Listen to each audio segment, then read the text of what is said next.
Jesus teaches Judgment and Future, Paganism, Rome, Antichrist, and the Millennium. Volume 8, Chapter 46. The Judgment on Paganism. The Lord says, "Here my old disciple said, 'Lord and Master, you have promised us that, while we are here, you would tell us more about it. And so, do it now, since now would be the most appropriate opportunity.' Said I, 'Whenever the most appropriate opportunity arises, I surely will know best.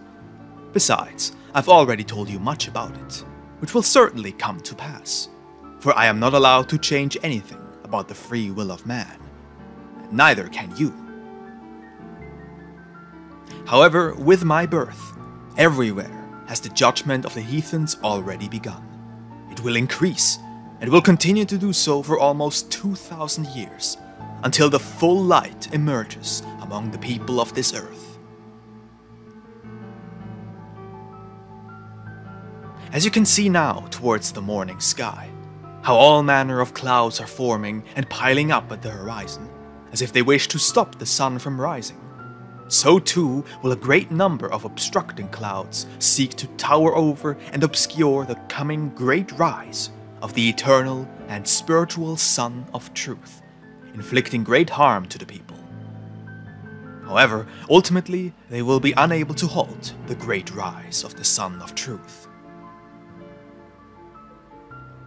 You have seen many beautiful stars strewn across the sky, and in the west you have seen stars that were shining deep into the night.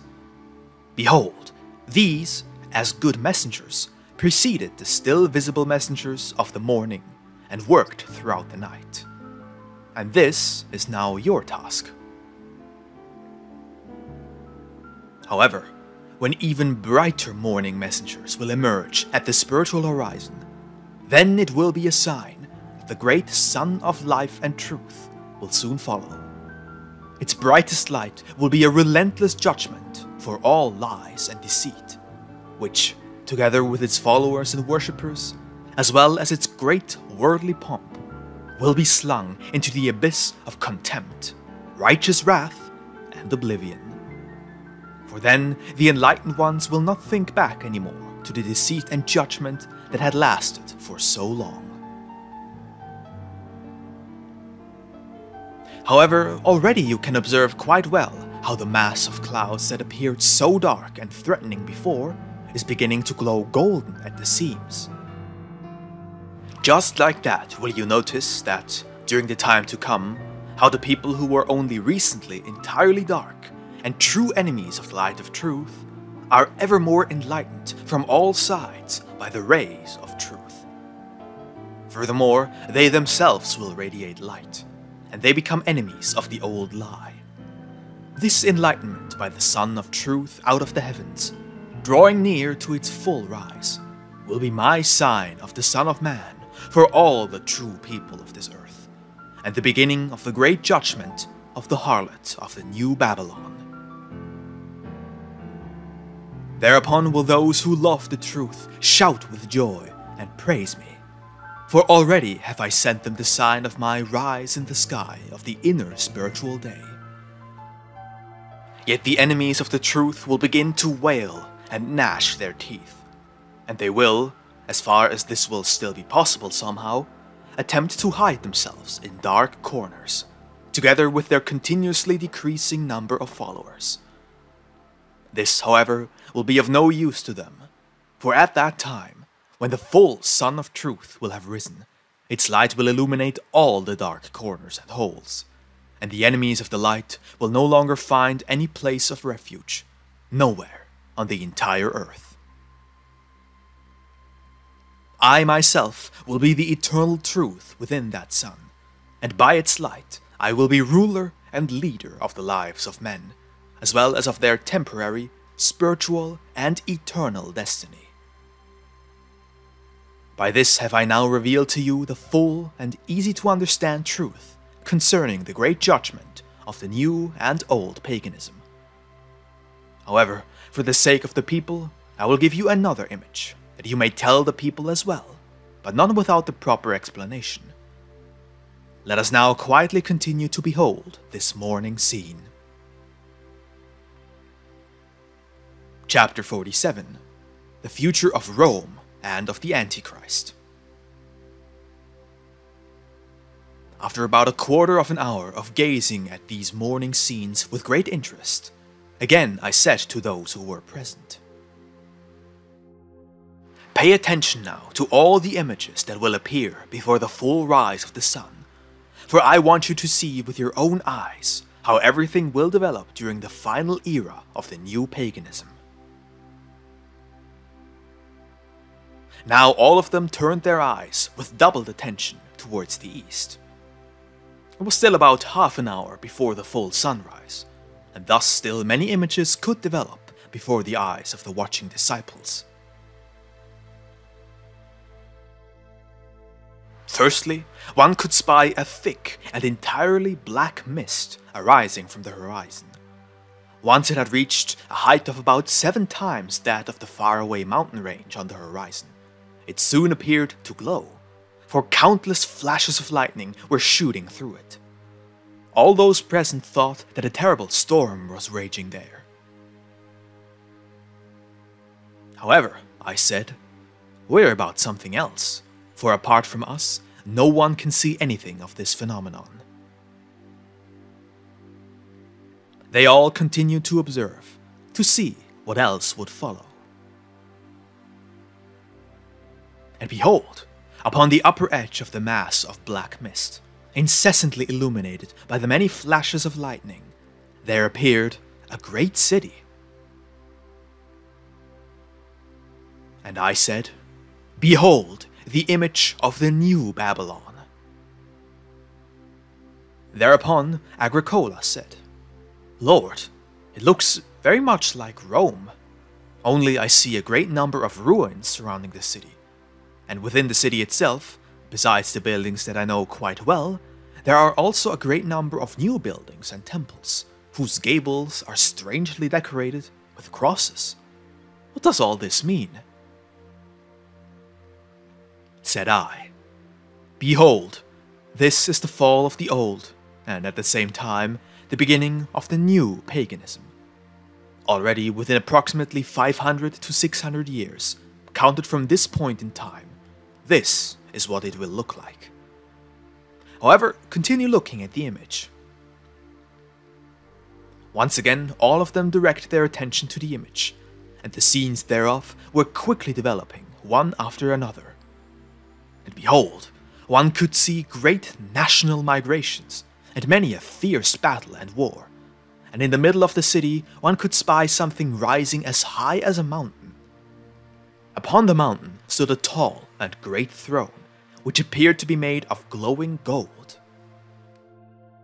Upon the throne sat a ruler wearing a triple crown, wielding a staff whose top was adorned with a triple cross. From his mouth emerged countless arrows, and from his eyes and chest shot countless flashes of wrathful lightning, as well as the greatest pride. Kings came to him, many of whom bowed deeply before him. He gazed amicably at those who were bowing as such before him, and he confirmed their power. But those who did not bow before him were severely persecuted and harmed by his arrows and lightning. Now Agricola said, "Lord, this does not look too good for the later rulers of the new Babylon. It appears that their power will be greater than it is now, but it will be crueler as well. These days, only the worst criminals are punished with the cross, but only with a simple cross. Yet, in his governing hand, this ruler holds before all the kings a triple cross even. Lord and Master, do explain this to us." Said I, "This does not represent a unique ruler over many nations and peoples, for it is merely the visible personality of the Antichrist. This triple cross stands for my teaching, which during that time will be imposed upon the kings and their people in a triply false manner. False in word, false in truth, and false in the true application thereof. However, the kings who do not bow before him, and whom he curses, are those who still, more or less, remain in the truth of the old doctrine. His arrows and lightning may indeed reach them, yet these cannot do much harm to them. Now continue looking at the image, for therein I may show you the most crucial moments. Everyone continued to look on attentively.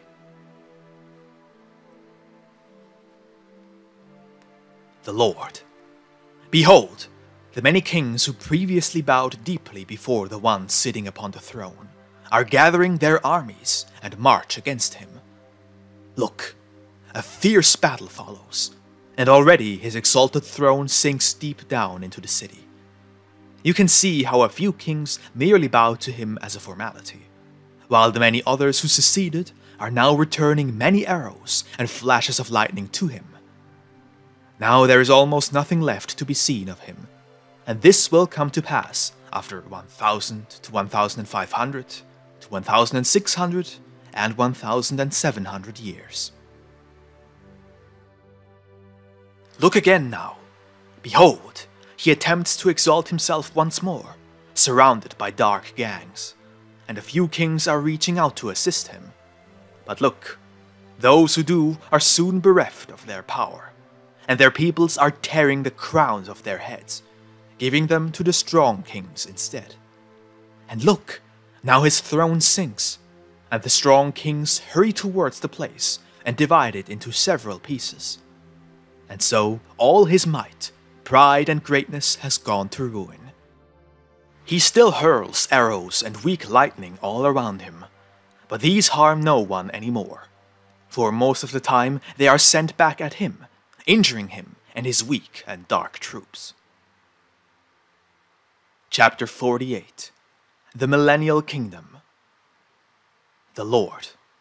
But look now how the sun is already penetrating everything with its light, and you can see the dark troops fleeing in all directions, yet not to whence the sun is coming.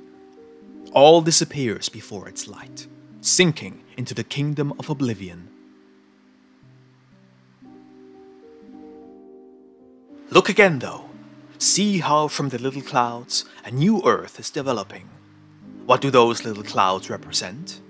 Those are the people who have united, completely enlightened by the divine truth. And look, now these communities are converging, and this way they form one great community. Behold, that is the new earth, and above it a new heaven spreads, brimming with light and clarity. However, you must not think that this natural earth will perish and be transformed into a new one. Instead, it is merely the people who will create, together with one another, a new spiritual earth in my name, for they will have accepted the divine truth as true brothers and sisters. I myself will then be and rule upon this new earth, among those who are mine. They will have communion with me and will never again lose sight of me. But now, in the meantime, observe the old earth. Behold how ever more dense streams of light travel from the new earth down to the old earth. And they are ignited, appearing as though they were set ablaze. There you can see many dead people emerging from their graves, as it were, towards the light. Behold how they are soon clothed with the garment of truth, floating upwards to the kingdom of the new earth. Simultaneously, you may notice a still great darkness making an effort to put on the garment of light above its black garment, seeking to create a new anti-Christian paganism out of self-interest and lust for power.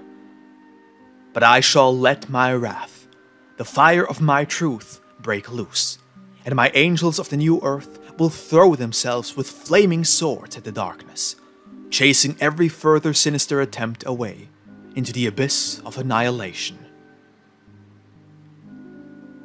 This is the very last and greatest judgment, 1000 years later. That time will be called my millennial kingdom on earth, which will be interrupted by this final judgment for a very short time. Yet victory will be swift and complete for all times to come. From then on there will be but one shepherd and one flock for the heavens and the earth. The shepherd will forever be me, and the flock will be the people of earth, completely united with the blessed ones in my heavens. These ones mentioned last will commune visibly with the people of earth, just as it was before, during the ancient times of the people on this earth. However, before that will happen, the natural earth will experience drastic changes. Large countries and kingdoms, now still covered by the great and deep sea, will be lifted up as fertile soil, and many still tall mountains will be lowered. Their crumbling peaks will fill up a great number of deep canyons and valleys, producing fertile land. Since the people of that time will no longer covet and pursue fleeting treasures, 100,000 times as many people as now will be able to live well-provided and happy lives on this earth. In tandem with this development, every wicked disease severely torturing the flesh will disappear from the earth. The people will reach a cheerful and high age, being able to do many good works, and nobody will be afraid of the death of the body, for all will clearly behold with their eyes the eternal life of the soul. During that time, it will be essential to properly raise and educate the children, as well as for the physically strong to assist the weak and elderly as best they can. Upon the new, blissful earth, there will even be marriages, but only according to my order, as it is the case in heaven. A great number of children will be begotten, but not by way of lust, but by way of the true and earnest love, until the end of all times of this earth. Here you now have a faithful image of the last judgment over all the heathens upon this earth, and this you may easily understand. Chapter 49. The mission of God's children in the beyond, the continued existence of the earth. Hereupon the disciples asked me, Lord and Master, will we be able to see and experience all this from the kingdom of spirits? And how long will the blissful earth continue to exist thereafter, until the final end of its times? Said I, concerning your first question, it is of course evident that not only will you be able to see, hear, and feel all this clearly from the heavens, but you will even be leaders thereof, for all times to come, and not only over the new earth, but even over the entirety of the great man of creation, and over all communities of all the heavens, limitless throughout eternity. Therefore, I say to you once more, no man has ever seen or heard, and his spirit has never experienced what God has prepared for those who truly love him.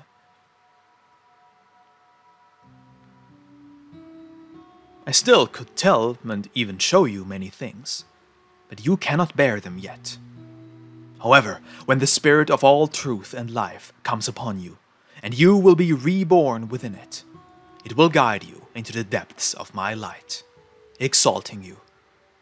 Only then will you understand and perceive what great words I have spoken to you just now, even through you to all the people. Concerning your second question, it truly is quite silly, for our arithmetic has no figure by which one could express the many more years the earth will last, until its very end. And even if it were possible, it will make absolutely no difference to him who will continue to exist eternally in the Spirit. I say to all of you, no angel in heaven knows anything of such an eventual appointed time and hour. For only the Father in heaven knows, because the whole of creation is his greatest thought, which is, however, not a thought of time, but a thought eternal, and simultaneously he is the almighty carrier and keeper thereof. Only recently have I shown you how all of matter will finally be transformed, as an independent being, into something purely spiritual. And so, it is not necessary to tell you anything more about it. Instead, see and contemplate the beautiful nature of morning, and behold the intensity of the sunlight, chasing away all the haze and darkness of the earth. Realize that this will be your work as well in times to come. And this will be better for you than to eagerly inform yourselves of things which will not be your concern for a long while. Already quite often have I shown you the many things you should be concerned about instead. About everything else, worry not, even in the slightest. Yes, I tell you that, if you cling to me in faith and love, it is unnecessary and even vain to worry about that day to come, or what you will eat and drink, and with what you will clothe your body. Does one not receive 100 sparrows for a single penny on the market? Thus, what little value they have to the people, and yet the Father in heaven takes care of them and clothes them nonetheless. You, as human beings, are surely more valuable than those sparrows. Gaze upon those field flowers and lilies. Solomon, even in all his glory, was not clothed as magnificently as they are. Who is it that cares for their garment? Therefore, all these worries of yours are vanity, and even more so are the worries concerning the future end times of this earth. Did you all understand this well now? All except Judas Iscariot assent to it. He thought it was not completely clear to him what I had predicted on the mountain regarding the final judgment of the heathens. However, I said to him, "Turn to those to whom it has become clear. What the Romans and Gentiles were able to understand should be, for you, as Jew and old disciple, certainly be understandable as well." On this he said nothing more, and withdrew once again, for he realized why I had given him such an answer.